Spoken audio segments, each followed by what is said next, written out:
All right.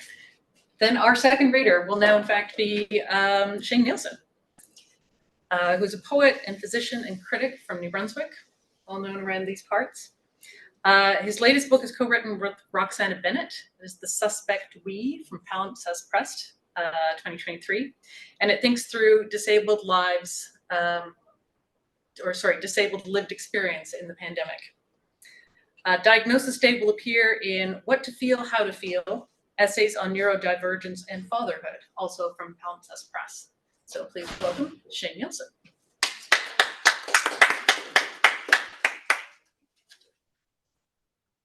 Hi.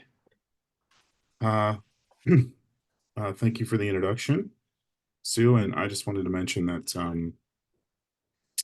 I just wanted to express thanks to Rowan for helping this piece immensely. And I just wanted to tell all the curious and interested Fiddlehead readers and submitters in the audience that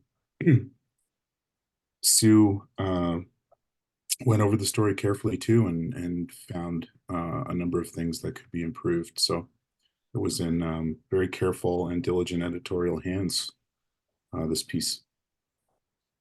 I just, before I get going, have to mention a single thing, and that is that there's a content warning. Use the R word, okay? So I use the dreaded R word. Diagnosis Day. In a few minutes, I'll meet Dr. Vicki Nolan, clinical psychologist, for an assessment regarding possible autism. In my hand is the usual order, my venti dark roast with room for cream. I sit in a predictable spot, as far away from people as possible. All the usual conditions apply, and they are vast. Life is an unusual condition, but if I perform the same routines, I'll make it through the day intact. I'm armored with this technology of the self. Ask yourself, how many routines are part of your day that you don't even notice? Toothbrushing, shower, shave, dry, dress, drive, coffee.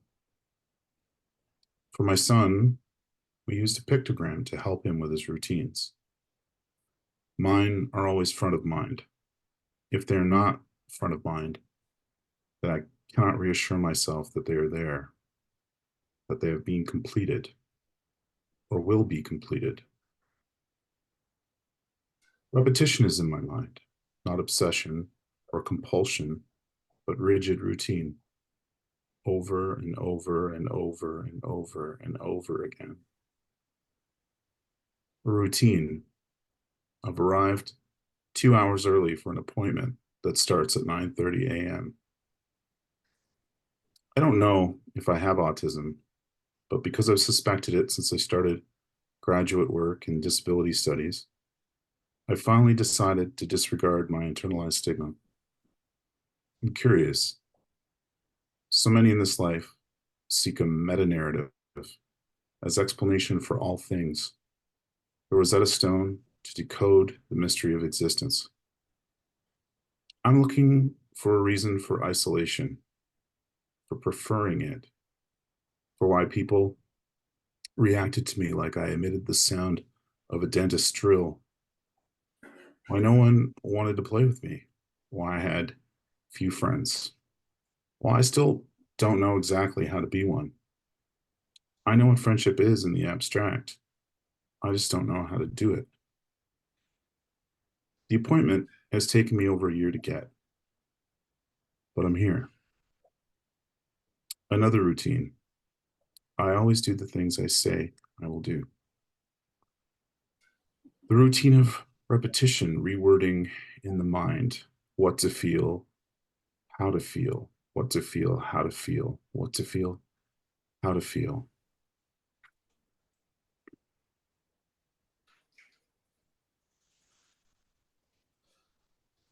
My mother once told me she had me take some kind of assessment before I started elementary school.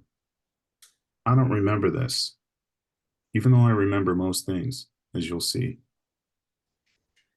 Numbers? No, I can forget numbers. Conversations? Never. I'm the best lie detector ever invented if one had all the time in the world. I never forget what's said. Images? I don't think in images. I think in words and signifiers and not the signified.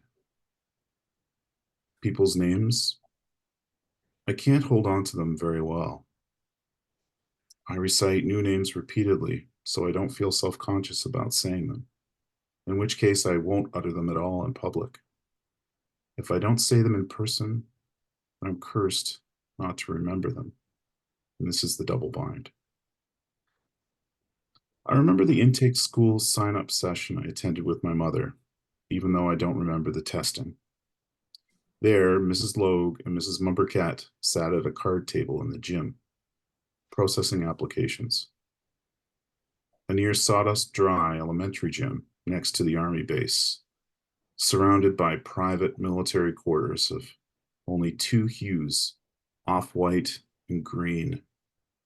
Childhood is nausea's palette. Mrs. Mumbercat, her husband, Joe. Joe, a member of parliament or MLA?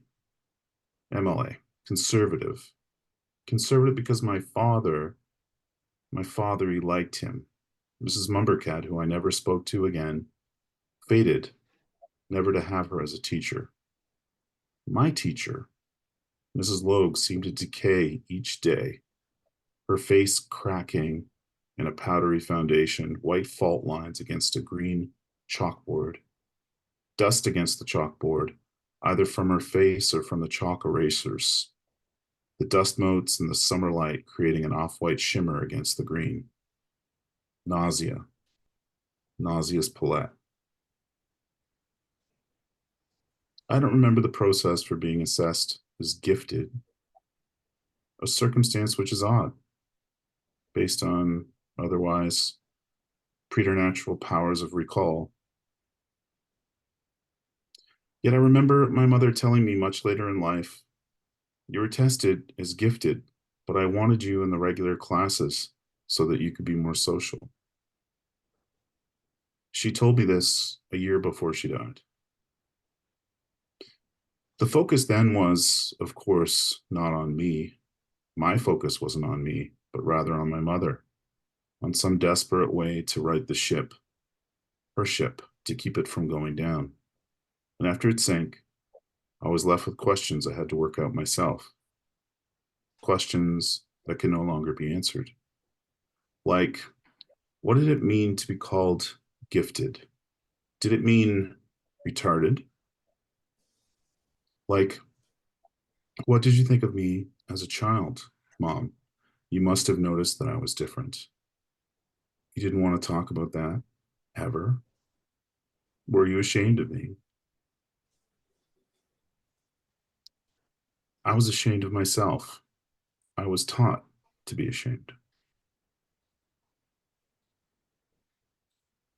The only other conversation I had with my mother about my strangeness occurred during a trip back to New Brunswick when I was 35 years old and was conducted in the presence of a friend I brought to a poetry festival in Fredericton. Maybe you've heard of it. I was talking to my friend about what it was like in Oromocto years ago when I was a child. My mother asked innocuously, "What was it like for you in school?" I answered the question in my usual way, detailed. I said, "I was bullied every day of my life. I didn't know how to play with other kids when I was younger and still don't have much of an idea of how to be comfortable around people, though I am getting better.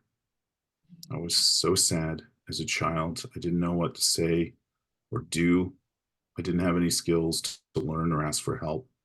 So I just read books, lots of books, which helped a lot." She said nothing in response. I don't know what my mother thought. Does this sound bad? Well, I have a fair amount of difficulty understanding what other people think if they don't use words to tell me. Looking back at what I said, I see I was thinking more in terms of an anxiety framework, a mental illness discourse. I thought maybe I had social anxiety. If I could rephrase things now to her, I'd answer by mentioning an inability to engage in social reciprocity. But I'm only left with questions, and staving off the uncertainty are routines. Thank you.